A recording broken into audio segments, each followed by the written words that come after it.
Marissa Mallory, and as the CLMS Region 11 trustee, it is my pleasure to welcome you to the California League of Schools Region 11 Educator of the Year virtual event.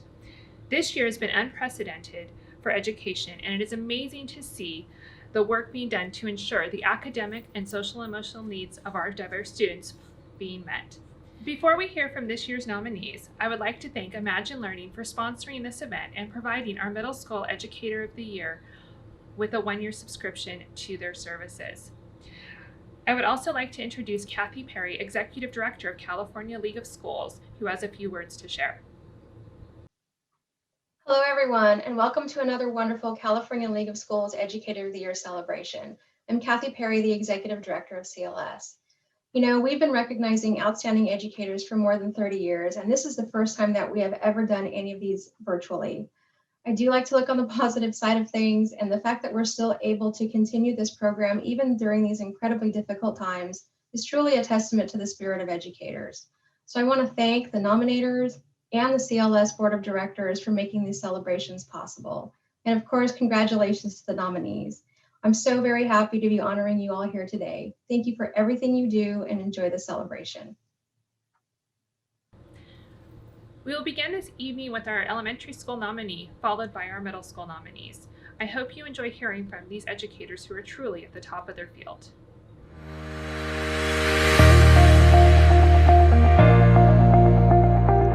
Yes, education is truly a life-changing profession. 25 years ago, I had what I considered a real job, coordinating special events for city government. When that door closed, I had the opportunity to pursue what I always dreamed of doing, teach. I can honestly say I haven't worked a day since I walked into the classroom. 22 years of doing what I do isn't a job, it's my life passion. Thinking back on rewarding life lessons has been easy. Out of 22 years, the past 5 have been the most rewarding. My name is Teresa Andrade, and I'm the lucky STEM teacher for all kinder through 6th grade students at McPherson Magnet School in Orange. My passion includes encouraging STEM education with all students. Why? STEM education will lead students into rewarding STEM careers that are always going to be there. I want them to have that career they're passionate about, one they will happily jump out of bed every morning for. With our STEM focus, McPherson students have evolved into a community of problem solvers. My students see themselves as doers. They understand the value of working as a team, everyone doing their part to contribute to the whole. My students readily tackle difficult STEM challenges, and by doing so, their perseverance has dramatically increased. Speaking of perseverance, one of my students says it all perfectly. These past 2 years have been fantastic. I have learned so many things. How to solder, how to sew, how to code LED lights and motors. Another thing you've taught me is that with enough duct tape, cardboard, and determination, you can get anything to work. And then I turned it around and I focused on those 2 key life lessons, problem solving and perseverance, and it clicked. What I've been stressing to my students has also oozed well into my thinking too. STEM education has proven to me that I too am a doer. My mindset has changed along with my students because I've done things I never thought I could. I can solder and code LED lights and motors and make pretty impressive wearable tech items. One more student letter. Mrs. A, you gave me the confidence to try new things, to learn by doing, and you've even supported our imaginative side, letting us create things out of our imagination. This is the time students are figuring out what they are passionate about and how that will relate to who they will become in the future. My passion includes lighting that STEM spark every single day for McPherson students. That's the most rewarding life lesson for me.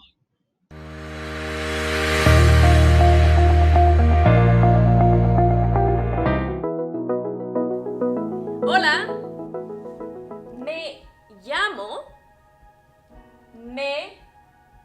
llamo Rocío Moreno. You probably guessed it by now. You thought to yourself, she's the Spanish teacher. You are absolutely correct. My name is Rocío Moreno. I am a Spanish teacher at Parks Junior High School in the city of Fullerton, California. Becoming a teacher has brought so much happiness into my life. I look forward to seeing my students and their beautiful faces, as I say to them every day. Education is definitely a life-changing profession for both students and educators. My students have taught me so many valuable lessons, but most importantly, they've taught me how to be a teacher. The most surprising life lesson is realizing that student engagement increases when students feel they are represented. Now, how can I achieve that? In order to represent my students and their cultures, I need to get to know them. At the beginning of the school year, we are strangers. I do not know anything about my students. They do not know anything about me. Have to build rapport, build relationships. Have to get to know them, get to know what they're like, what they like, what languages they speak, what sports they play, their favorite bands. Every class period is unique. Every student is unique. My students need to be seen as individuals and not just my period 1 class. Students need to feel that I care about them in order for them to learn from me. Now, how are they going to learn from me? When they feel represented in the classroom. So, after I learned from them, I began to modify my lessons. I began to incorporate their interest, and that's when it happened. It just clicked.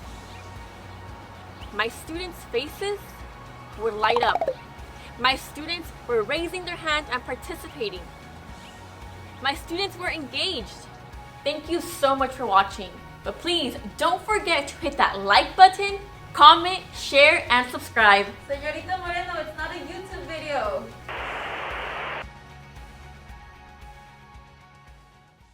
The most surprising life lesson that has come from my experience as a junior high school teacher is to accept my students for who they are and to push them to be the best version of themselves.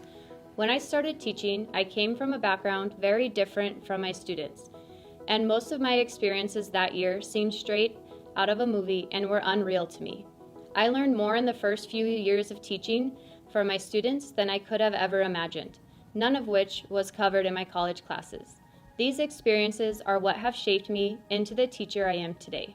To this day, my students come from all different backgrounds and experiences, but all of them come to school and need structure, encouragement, and a caring environment to help them grow as individuals. I build a strong relationship with my students by providing a welcoming environment, greeting them with a smile, working with them even when they doubt themselves, pushing them to do better than they did last time, and holding them accountable for doing their best, then celebrating their accomplishments. Some of my best interactions happen outside of the classroom at school events, like staff versus student games, attending school concerts, performing in a staff dance at an assembly, and coaching after-school sports. I learned very quickly that getting to know my students outside of the classroom allows me to better connect with them in the classroom. I had a student in my second year of teaching that was heavily involved in a game and was a challenge in class. We had many struggles at the beginning of the year, but I didn't give up on him. I continued to push. I eventually moved him to the front of the classroom right next to my overhead to help him focus on me and not the other students around him. The first test he took after I moved his seat, he received an A, which was a huge improvement. At the time, getting an A was considered being a schoolboy or a schoolgirl, which news to me was a bad thing. As always, the next day we celebrated success, and the class was shocked to find out that this young man received an A. He was very proud of himself and took ownership of his A, and in turn made it cool in that class to get good grades. His behavior, attitude, and grade changed and became one of my best students. I was lucky enough to have him again as an 8th grader the next year. Still heavily involved in the local gang, his family decided to move, seeing that as the only way of saving their son from his current path. He told me that he was moving and why his family made this decision, and the next day he was gone. Several years later, I received an email from him thanking me for all that I did for him. I could have judged him based on his looks and his behavior, but instead I got to know him and broke through his tough shell and got to know the person inside. This event, along with several others, has taught me to accept my students for who they are and to push them to be the best version of themselves. And in turn, they pushed me to be a better teacher.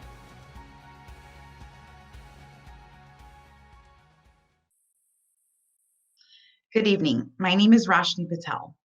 11 years ago, I was the person who kept to myself. Although I was friendly towards others, I struggled to build close relationships with most of my coworkers. I was afraid of being judged. I worked really hard to exercise boundaries and make sure that my personal life was not a part of my professional life. If someone were to ask me, "How was your weekend?" my immediate response was, "It was good." This was my way of keeping my coworkers at a safe distance. But this all changed when Scarlett came into my life. Scarlett taught me that the most important thing in life is the relationships that you build. Scarlett came into my life at the perfect time. She came into my life when I was feeling isolated, when I had been a good counselor for a handful of years, but when I was starting to realize that my impacts could be much more. Scarlett was one of those students who marched to the beat of her own drum. Each day she wore 2 matching colored barrettes in her hair, carried a bright pink backpack, and wore neon rainbow shoes with sparkly shoelaces. Scarlett was that old soul and did not participate in typical adolescent activities. She preferred to hang out with me during lunch and help me supervise the children. During supervision, she would tell me all about these high school boys at church that she thought had a crush on her, or about all the Frank Sinatra songs that she thought we should play during lunch. So while her peers were listening to Snoop Dogg and Tupac, she spent her days flying to the moon. Although Scarlett was welcomed conversation during a lonely lunch duty, I always tried to encourage her to build relationships with her peers. I was by her side for the ups and downs of her struggle in making new friends, but I didn't feel it was having much of an effect as she continued to hang out with me during lunch. On promotion day, Scarlett, dressed in a beautiful outfit and accessorized with those same rainbow neon shoes with those sparkly shoelaces, found me in a sea of people just to thank me. With tears in her eyes, she said, "Miss Patel, you are the reason that I made it through 8th grade. After years of begging my parents to homeschool me and a horrible 7th grade year, I came to school every day just to hang out with you at lunch. So you are the reason I promoted. Thank you." At that moment, I realized I had truly changed Scarlett's life by creating a healthy and positive relationship with her during her time at Santiago. I also realized that more than me positively impacting her life, she changed mine. This was my first memorable aha moment of my career. All my efforts focused on helping her build positive relationships with her peers in the hopes of helping her feel a sense of belonging and have a safe space to be herself without judgment. This is exactly what Scarlett needed. And ironically, what I needed too. Scarlett was the first of several students who made a huge impact on my life. She helped me grow, reflect, be better at my job, as well as better in life. She gave me the confidence I needed to reflect upon my own words and advice. As the years progressed, I had Scarlett experiences with other students, and with every experience, I grew too. Although I am honored to be nominated and appreciate your consideration, I already feel as though I have been rewarded. I get the pleasure every day to wake up knowing that I get to influence and build positive relationships with amazing students and amazing educators. Thank you. Hi, everyone. After 45 years in education, it's hard to come up with one life lesson, one aha moment. But I keep coming back to the 2 things that really stick out in my mind. And one is that students are absolutely amazing. And if we give them the opportunity, they will exceed our expectations, and that we need to keep our expectations high because they will meet them. And the other life lesson for me over all of these years has been that this is the most important profession in the world, because this is the chance for us to make a difference in the lives of students. So those 2 things stick out in my mind. I mean, I can tell you funny stories. When you're a junior high teacher, there's lots of funny things every day, like what it's like to have your son in class and how you might have to send yourself home a progress report. Or when you're out leading an assembly and it starts pouring rain and everyone's running back to their classes, and then later during the day when you're teaching a class, a student interrupts the lesson, raises his hand and says, "Mrs. Takish, you're having a bad hair day." So there's always those funny stories. But I think if I have the opportunity to speak to you, I just want to spend a minute and talk about those two life lessons that I've learned with examples over and over again. There was Kwasan that came to our school after a phone call from an out-of-state counselor who told us this student was coming, he was worthless, he wouldn't amount to anything, don't spend our time on him. But that's not what we saw in Kwasan. We loved him and encouraged him and kept our expectations high, and he rose to the challenge and he succeeded that year. And I think of lots of examples of times when I've been absolutely astounded by what junior high students can accomplish. I can think of the student who wrote a book about Afghan culture. To reduce the stereotype of that culture, she wasn't getting any reward for that, wasn't getting a grade for it, but she just did it because she wanted to change the world. And I've seen that over and over again. One year I did an experiment. I wanted to see what a difference extra careful and intentional encouragement would do. I picked one of my classes and I tried every time I could to give them more encouragement. And I invited the principal down to brag about them in front of him. And when he left the class that day, he said, "Are you sure these are the kids you've been telling me about? Because I see a lot of knuckleheads in there." But that's not what I saw in the class. I saw students with potential who thrived on that encouragement, which is why this is such an important profession and one that I'm so happy to have spent 45 years in, because we have the opportunity to be that lighthouse for students, to make a difference in their lives that might last forever. Where else can you do that? Hi, I hope you're having a great day. I'm Mark Wakita and I'm the middle school science and computer science teacher at Red Hill Lutheran School in Tustin, California. Thank you for the honor of being a nominee for the 2020-21 CLS Middle School Educator of the Year Award. I am both humbled and blessed by your recognition of all that our kids are doing. Margaret Mead, the American anthropologist, once said, "Never doubt that a small group of thoughtful, committed citizens can change the world. Indeed, it's the only thing that ever has." So, what was the aha moment that captured the idea that education is a life-changing experience for my students and me? It begins with our Children's Hospital PBL project and ends with me learning more about the heart and passion of my students.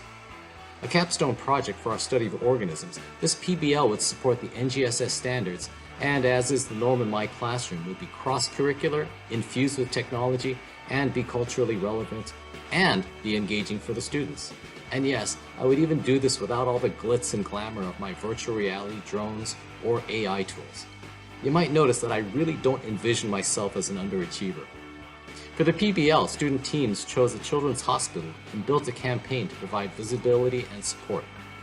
Students applied knowledge of cells and organisms as they saw the illnesses children face. Each team created hand-drawn posters, persuasive paragraphs, and websites. A professional panel would then evaluate their final presentation at a hospital fair.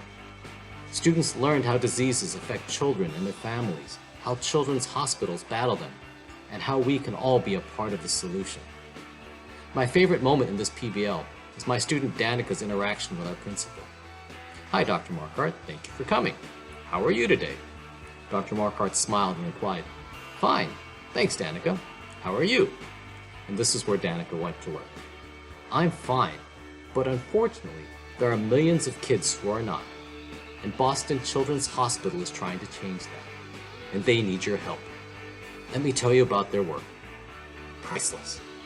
In this PBL, students exercised academic, artistic, and technological skills and grew in cells self-awareness, social awareness, and relationship skills. This year's PBL had a special significance. In April, our online students, using only household materials, created encouragement cards for almost 200 COVID-affected families, integrating art, science, and words of encouragement. The sense of community grew as parents desiring involvement made these family projects. So what did I learn? First, I learned my recurring lesson in humility in seeing the passionate and altruistic hearts of my students.